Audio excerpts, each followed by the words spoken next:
for the week that passed, Lord, for your protection, for your guidance, Lord God, and for your faithfulness, Lord, sa aming mga kamuli.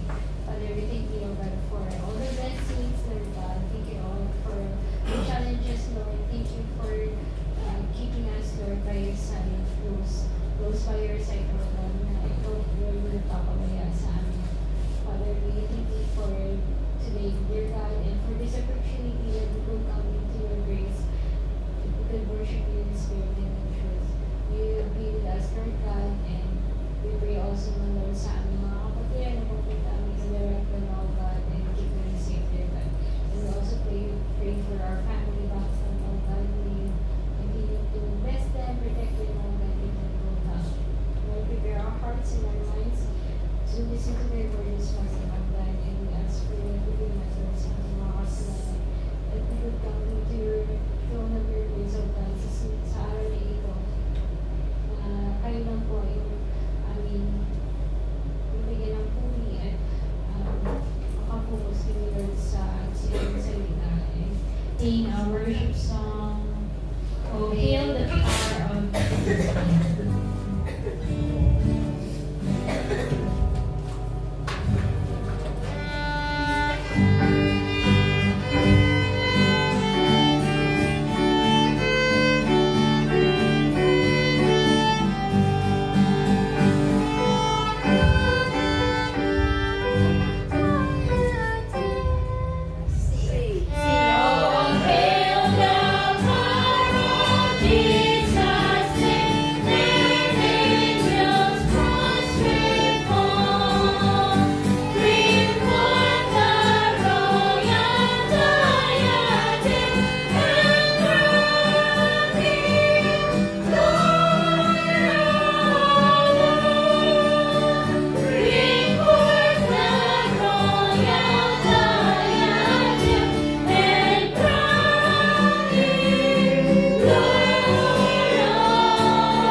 Alright, so of course we will talk about the background of this book. So let's read first Job chapter 1. Please. Yeah. 1 verse 13 down to the last verse 22. Right? Ready? Shall we stand, please? Bigyan natin ng respeto ang Word of God. Okay? Ready? Verse 13. Ready? All together. Go. And there was a day when his son and his daughters were eating and drinking wine in their father's house. And there came a messenger of Job and said, The oxen were plowing and the asses feeding beside them. And the Sabaeans fell upon them and took them away. Yea, and I have slain servants with the edge of the sword, and I only am stayed alone to tell thee. While he was yet speaking, there came also another, and said, The fire of God is fallen from heaven, and hath burned up the sheep, and and consumed them, and I only escaped to tell thee.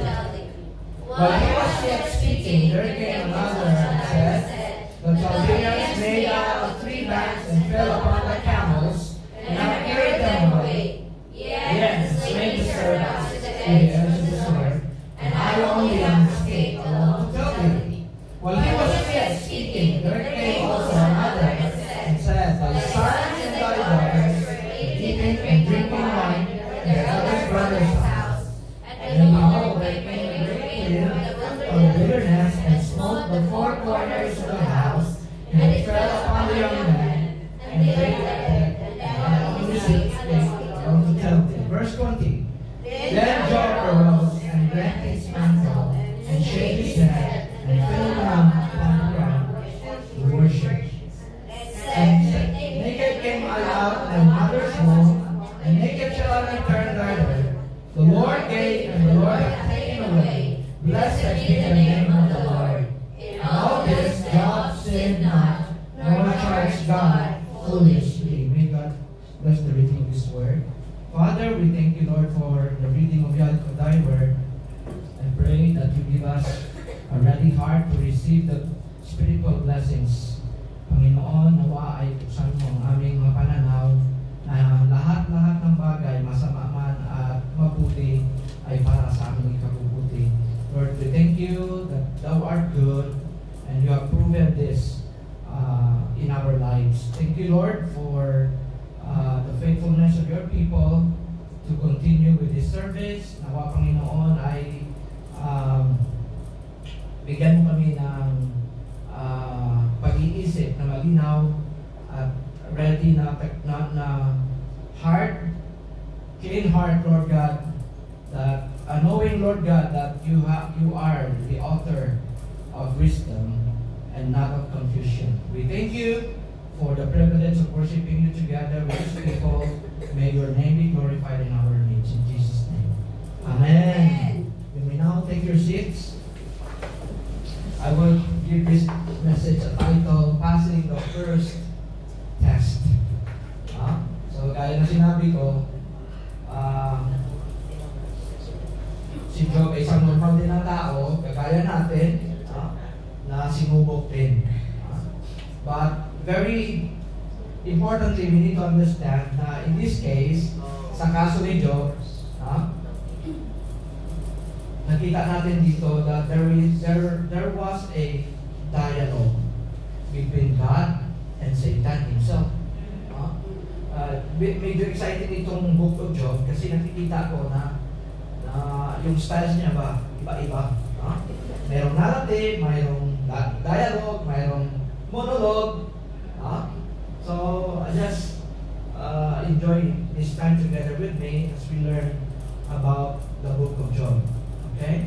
So the book contains variety of literary genres, just like poetry, visions, dialogue, and others. Okay?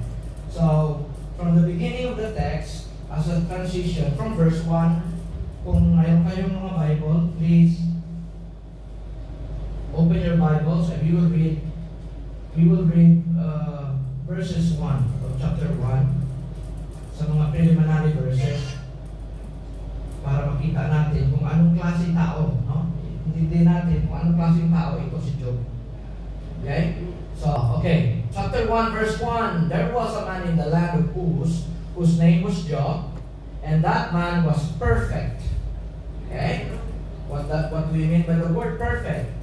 It doesn't mean that he is not sinless, but there was a reason here. That means to say this man is blameless. Okay?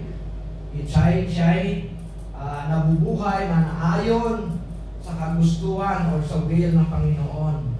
And what else? He was also upright. Kasi hindi ibig sabihin ang posture niya matikas. But, in other words, he has a strong moral values. Okay? And then, he is a man who is fearful of God, God-fearing. Okay? One that feared God and eschewed evil. He shuns evil. That means to say, he hates people who are workers of iniquity.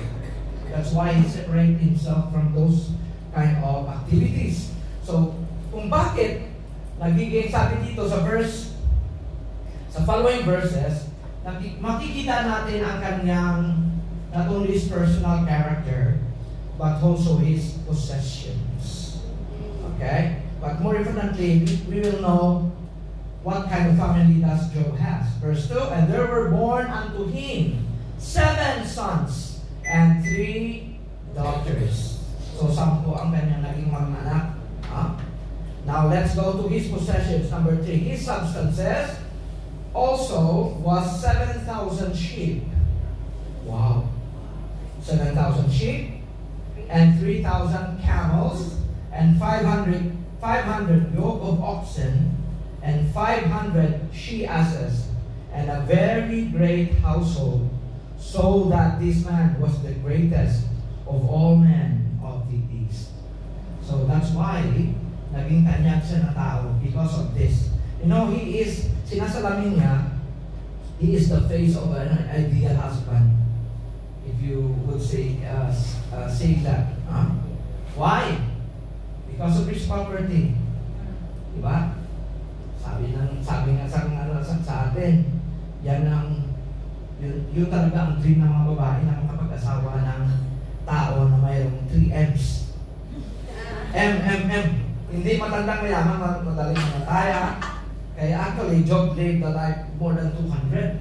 Pero ang age naman nila noon, umaabot naman ng 500.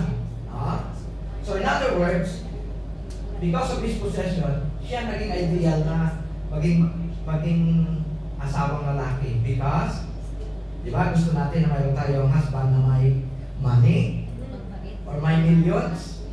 Ang second M, mansion. Alright? O kahit man, or mabait. Matandang mabait. O kung mayaman. Okay, mansion. And then, number 3, ang pangatlong M is Mercedes. Money, mansion, Mercedes. Actually, kung titingnan mo dito, yung camels are means of transportation. Diba? Yun ang Mercedes nila noon. And the Bible says he has like 3,000 camels.